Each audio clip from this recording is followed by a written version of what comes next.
Hey guys, we'll be continuing today our journey through Seven Wonders expansion, and this time we'll be looking at Cities expansion.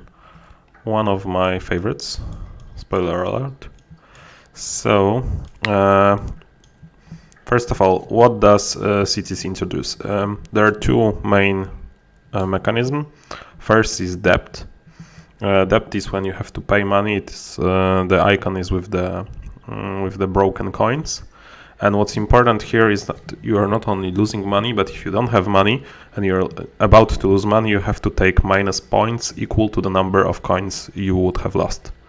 So that is pretty brutal. Not only you are broke, you cannot afford any cards, you cannot buy anything, also you're losing points.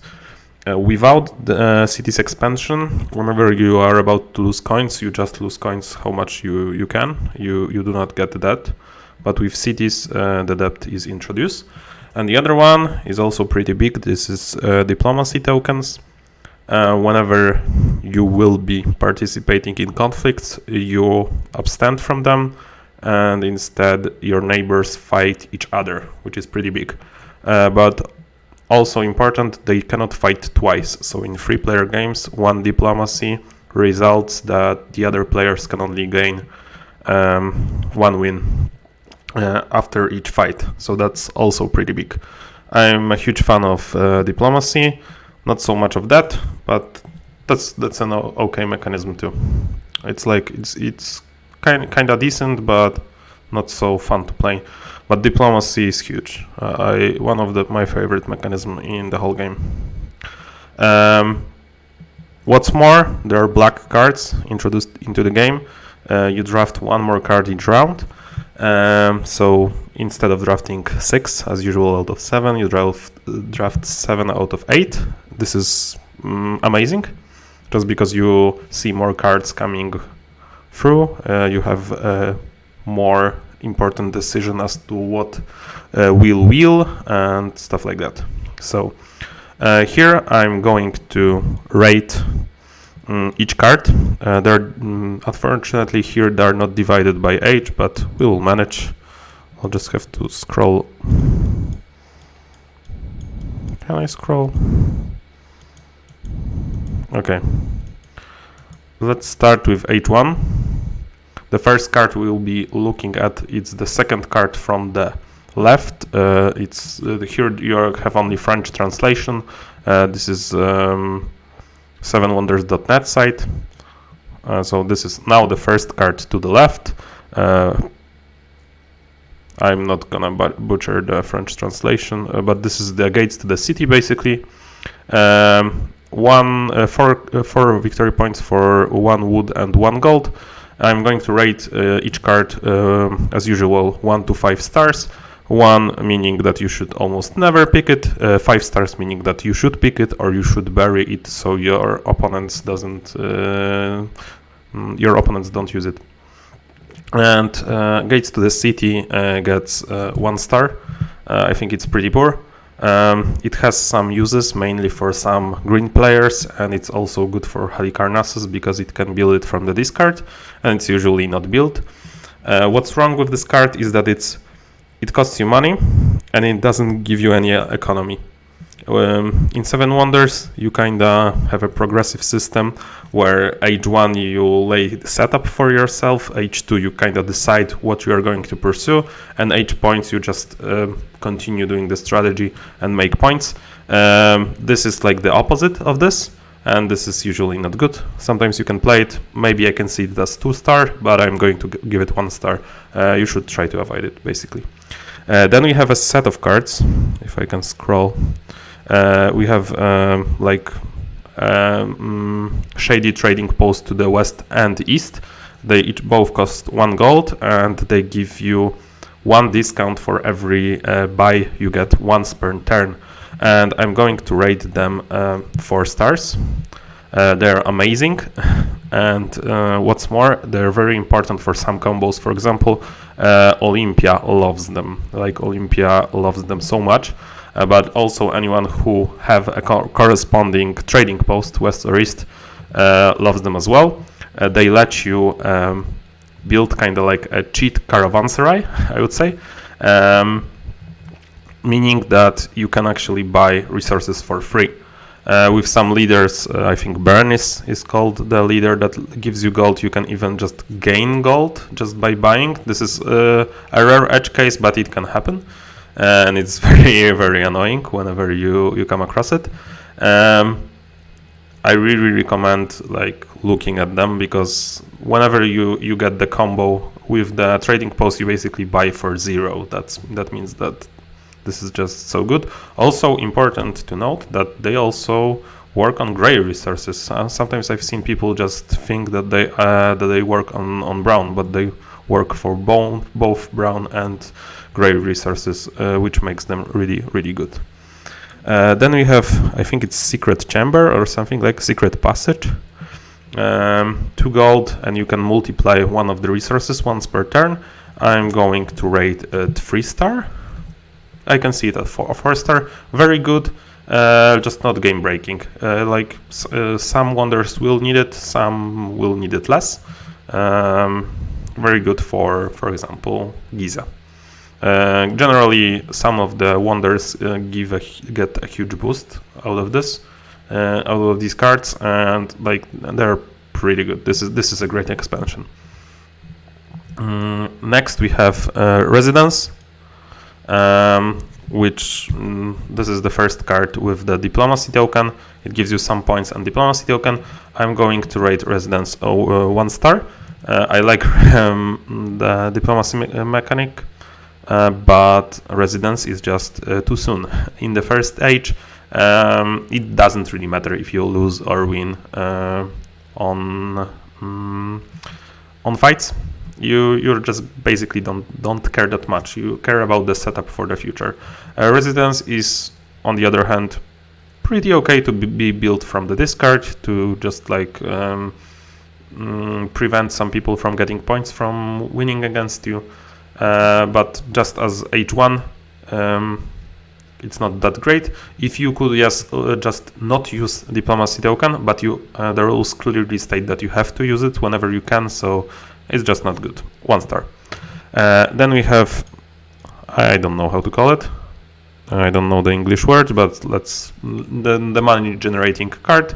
I'm going to rate it 3 or even 4-star. I can see the other all the way to the 4, just because in this expansion you need more money, and card like this is very precious. I think it's 4-star is the correct rating here.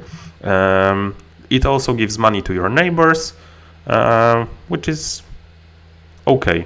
Passing it is okay because they probably will pick it and you will get some coin. So that's really cool. That's really cool edge case right there. I really like it, and I usually play it a lot. Money is, as I said, very important. You don't want to be getting into debt, and also you want some money because a lot of those good black cards cost money itself.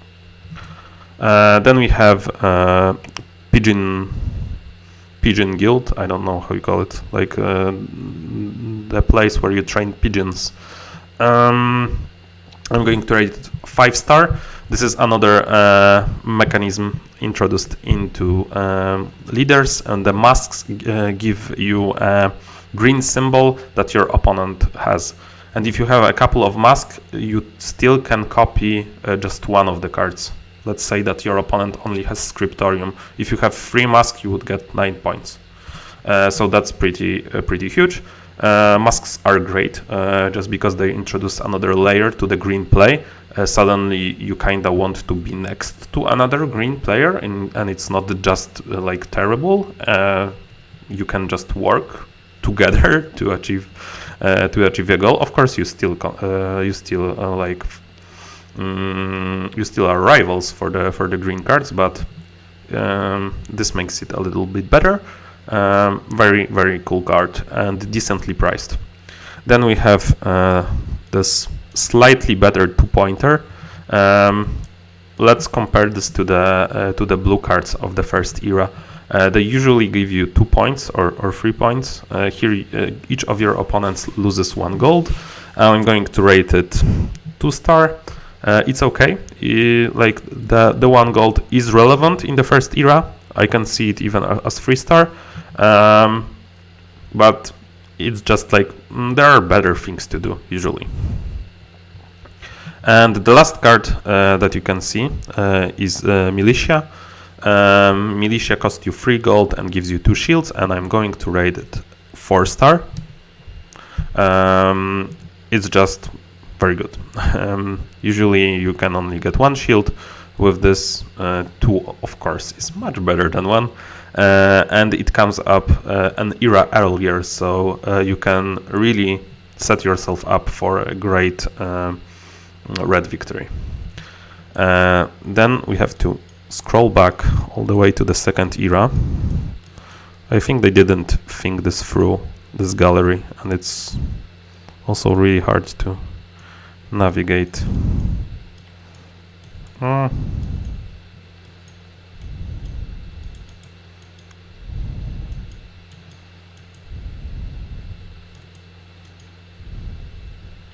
Okay, here we start with this 6-point cards from the second era, so this is quite crazy. I'm actually going to rate it 3-star. This is playable, but it costs money and it's a lot of resources. Like with the money, it's a lot of resources, but it's 6 points. So it's like a card from the third age in the second era. Just more pricey. But it's very good to be built from the discard for Halicarnassus. That's just like so sweet. It's just decent, but not amazing. But you might want to hide it from, for example, Halicarnassus, or like someone that's just doing a lot of points and a lot of free builds, because that's just more points than usual. Then we get into like a morgue, I think, or something, mausoleum. I'm not sure. But this gives you points, and everybody loses coins for how many victory tokens they have. This is 3-star also. This can be a lot of disruption for the red guys, but it's important that it comes in the second era. That it can only lose you 2 coins unless you build it from the discard. But the cost is very good for green players. Like there is a lot of refined resources, the gray resources, and not a lot of brown ones. Then we have another diplomacy card. As you can see, also very cheap. This one gets actually 3 stars. It becomes relevant, and it's really cheap, and it's just great to be built. Then we have another mask card. Can I scroll this up? Yeah. Another mask card, and it gets 5 stars as well. It's considerably more expensive, but it's still just great for the green cards. Then we have a card that's very dependent on what wonder you are playing and what you were doing up to this point. And I really like this card. I wish it was like a permanent edition, kinda. It lets you build all the wonder stages for free. Let's say you are Giza B and you are pursuing some blue-green strategy with 3 builds. Suddenly you get this. This is very cheap to build. Like at most it gets you 3 gold. It's just amazing. I rated 4-star just because for some wonders it's just not that great. Let's say you are Olympia or Ephesus. You don't really care about this, but for some others it's great. I can see Colossus, Giza B, even A, Babylon A, some maybe stuff from expansions, for example,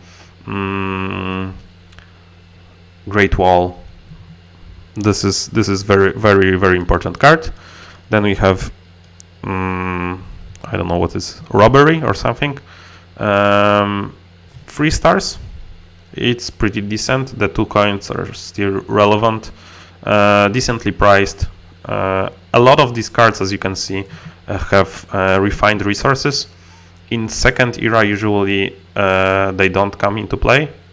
Here, as you can see, it's more important to have refined resources. So there is maybe more competition when you are playing with cities for them. That cost it's not prohibitive, and it's pretty good. Then we have a card that I really like. It lets you build a resource that you do not have once per turn. So it's kind of like worse Caravanserai, but not that much worse, and it still gets 4 stars from me.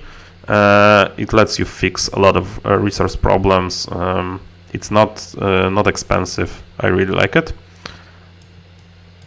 And then we have money generating card. That's a lot of money. you get 8, your neighbors get 2, so you get +6 compared to them and +8 compared to everyone else. And I'm going to rate it 4 stars. Very decent card. As I said before, money is important with cities, much more important than usually. Pretty decent card. And lastly, mercenaries, 3 shields, 4 stars. They're very expensive, but they can let you win some red, or then they can scare your opponents from winning some red, and that makes them great. I'm not going to even discuss Halicarnassus or Great Wall building it from the discard, because that would be just disgusting. Okay, and we are left with Era 3. I'm just quickly going to talk about the guilds introduced in this expansion. There are 3 guilds. This is like the Criers Guild. I don't know how they are called in English, but basically you get 1 point for every victory token that your opponents have. Sometimes it can be very good, and it's also is a push to no red strategy. The red is very strong in the base game. I really like that this expansion did a ton to do something with red, and that's why one of the main strengths of this expansion. It's pretty good, but as all with guilds, I cannot rate them just because they're very situational. Sometimes you will get 12 points, sometimes you will get 0, so that all depends. I'm just going to say that the black one is usually pretty bad, just because not a lot of people go for black. Usually people just splash the good black cards, and that's not really a strategy. So that's usually pretty bad. But this guild, this and the Criers Guild, you can both play them in the base game, and I do that with my copy. I have them mixed up just to have more stuff. This one is pretty okay. This one I can actually talk about just because it's standard for everyone else, and it's also nice to have a guild like that. Pretty decent. And now we are going to the third age, Capital, 8-pointer, but it costs you 2 gold. That's why it only gets 3 star, and also the cost is very hard to be able to build that for free. Then we have how do you call it in English? Like the building when the ambassador is. Embassy. Okay, so that one is decent, I would say. It gets 4 stars. Maybe I'm slightly overstarring this, but I really like this, especially in 3-player games. It can ruin like a red plan so bad. Then we have another mask, and masks get 5 stars. As you can see, as you probably can see, I rate all the green stuff usually with 5 stars or even more. But that's because the more symbols you introduce into the game, the better green is exponentially. Maybe not exponentially, but like this is a quadratic function, so it really scales really well. So that's why those symbols get 5-star rating. Then we have this is like a chamber of builders or something. 4 points and 1 lost coin for everyone for every stage of the wonder that, of course this applies only to your opponents, for every stage of the wonder they have built. This is 2-star, this is pretty weak, but care that you will lose some coins because of this card. Then we have a better card where everyone loses points for how much victory tokens they have, and this one gets actually 4 stars. Then we have a card that gives you coins and points for how many. Can I scroll this back? For how many red victory tokens you have. This one gets 3 stars. It's very good if you are full red, but it's really hard to be full red with this expansion. But if you manage to do it, it can be great. Then we have a card that will lose coins to your opponents, make them lose coins. This one gets 3 star. The cost is very low, and the money losing can be sometimes really bad for your opponents. Then we have a card that I wish were automatically included in all the games with cities, just because it would make black a strategy. This one gets actually 3 stars, but if it was in the base game, like if you were sure that it is included, it would make for a very fun interactions, I think. This one is like a lighthouse for black, that's how I call it, black lighthouse. 3 stars just because you cannot be sure that it is there, so you cannot plan for it, but if you could plan for it and if it was there, the rating would go up to 4. And lastly, huge mercenaries, 4 stars, very high cost, but a lot of shields, 5 shields. That's also one of the things that the cities expansion does. It introduces cards with a lot of shields, so you can actually win those fights that seem unwinnable in the base game. Then we have new leaders, but we covered them in the leaders video. And there are also 2 new wonders, but we did also cover those in the wonders tie released video. And I will be doing a video about all the other wonders in the future, and I might include those as well. That's it for cities. Overall, my impression is that it's one of the best expansions. It is the expansion that I would recommend for at first. Like when you want to get one of the expansions, I would say get leaders, especially if you want to play competitive games between friends. If you want to build cool combos, leaders might be slightly better, but here there are some cool combos as well. Hopefully you enjoyed this. See you later. Bye.